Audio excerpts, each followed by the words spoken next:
آپ کے شہر میں کسی چوک میں اشارے لگے ہوں تو وہاں گنتی الٹی چلتی ہوتی ہے، 60 سے 50 سے 20 سے 30 سے گنتی الٹی آ رہی ہوتی ہے، اور جب گنتی الٹا چلنا شروع ہو جائے تو بہت جلد کام زیرو پہ پہنچتا ہے۔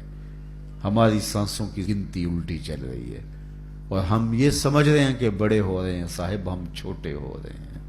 ایک بزرگ فرماتے تھے مجھے ان الانسان لفی خسر کا ترجمہ سمجھ میں نہیں آتا تھا۔ ایک دن میں سمرقند کے بازار سے گزر رہا تھا، وہاں ایک بندہ پھٹے پہ برف رکھ کے بیچ رہا تھا اور ساتھ آواز دے رہا تھا، ارحموا ارحموا علی من یذوب راس مالہ، او گزرنے والوں میرے پہ ترس کھاؤ، مجھ سے برف لیتے جاؤ، میں ایسا تاجر ہوں جس کا راس المال پگھلتا جا رہا ہے۔ چونکہ برف ایک ایسا سودا ہے جو گاہک کا انتظار نہیں کرتا۔ آپ کپڑا بیچتے ہیں، آج گاہک نہیں آیا، کل ہو سکتا ہے 2 آنے مہنگا بیچ لیں۔ آج پیٹرول بیچتے ہیں آپ، ہو سکتا ہے کل پڑا 6 روپے اوپر چلا جائے اور آپ کو کروڑوں میں فائدہ ہو جائے۔ لیکن آپ اگر برف بیچتے ہیں، کل مہنگی بھی ہو گئی تو برف ہی نہیں ہوگی، بیچیں گے کیا؟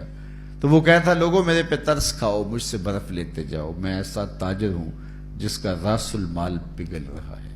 کہتے جب اس نے یہ آواز لگائی نا تو میرے قدم رک گئے اور میں نے کہا صاحب مجھے ان الانسان لفی خسر کا ترجمہ سمجھ میں آ گیا۔ جس طرح تیری برف پگھلتی جا رہی ہے میری زندگی پگھلتی جا رہی ہے، تیری برف قطرہ قطرہ پگھل رہی ہے اور میری زندگی سانس سانس پگھل رہی ہے۔ اور اگر تو اب بر وقت برف بیچ لے، اس کے بدلے درہم لے لے، دینار لے لے، پارچہ جات لے لے، کوئی جنس لے لے تو تجھے فائدہ ہے۔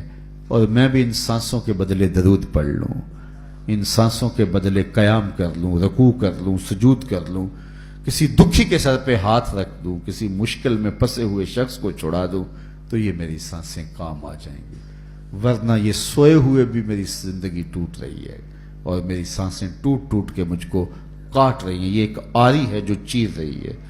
حضرت سیدنا علی المرتضیٰ فرماتے ہیں، شیخ زادہ نے بیضاوی کے حاشیے میں لکھا آپ کا قول کہ یہ سانسیں موت کی طرف اٹھنے والے تیرے قدم ہیں، تو قبل اس کے کہ وہ وقت آئے کوئی حجت نہ رہے، مجھے آپ کو آج موقع ہے، آج سا بھی نے کھلے راہ بھی نے، انج ٹوک نوکھڑے ٹکڑے نہیں، ٹر پویں تے پینڈے مک جاندے کار بیٹھے فاصلے مکنے، آج موقع ہے۔ وہ ایک فقیر تھا بازار میں کھڑا رو رہا تھا تو کسی نے گزرتے ہوئے اسے رک کے کہا بابا کسی نے مارا ہے؟ کہا نہیں ایسا تو کچھ نہیں ہوا، لیکن کیوں رو رہے ہو؟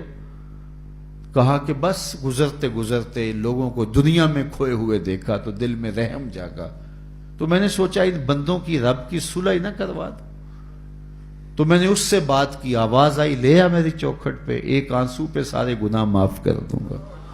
میں بڑا خوش ہوا اور میں نے ان سے بات کی تو یہ الٹا میرا مذاق اڑانے لگے، جا بابا کام کر تجھے کیا پتا۔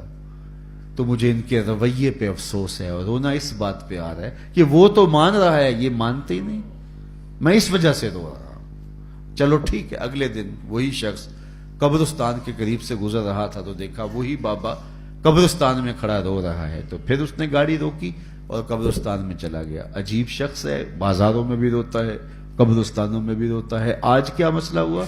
کہا آج مسئلہ بھی کل والا ہی ہے۔ کیا مطلب؟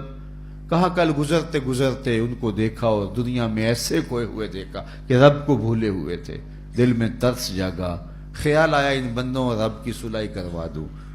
وہ تو مان گیا لیکن وہ ہی نہیں مانے، مایوس ہو گیا ان سے، تو آج ادھر نکل آیا اور آج خیال ہوا ان قبرستان والوں کی اور رب کی صلح کروا دوں۔ تو دلچسپی سے پوچھا آج کیا بنا؟ کہا آج یہ مان گئے ہیں وہ نہیں مانتا،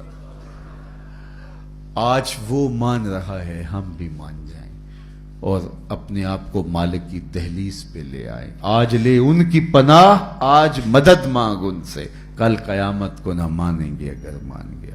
آئیے میں اور آپ اپنی زندگی کو اللہ اس کے رسول کی راہوں پہ ڈال دیں اور ایک ایک سانس ان کے نام وقف کر دیں، عزم کر کے اٹھے آج کے بعد نماز ترک نہیں ہوگی، ذکر کا چراغ روشن رکھیں گے، قرآن مجید سے وابستگی ہمارا مزاج حیات رہے گا، جئیں گے تو حضور کے لیے، مریں گے تو حضور کے لیے، پھر یہ دنیا بھی ہماری ہے، آخرت بھی ہماری ہے۔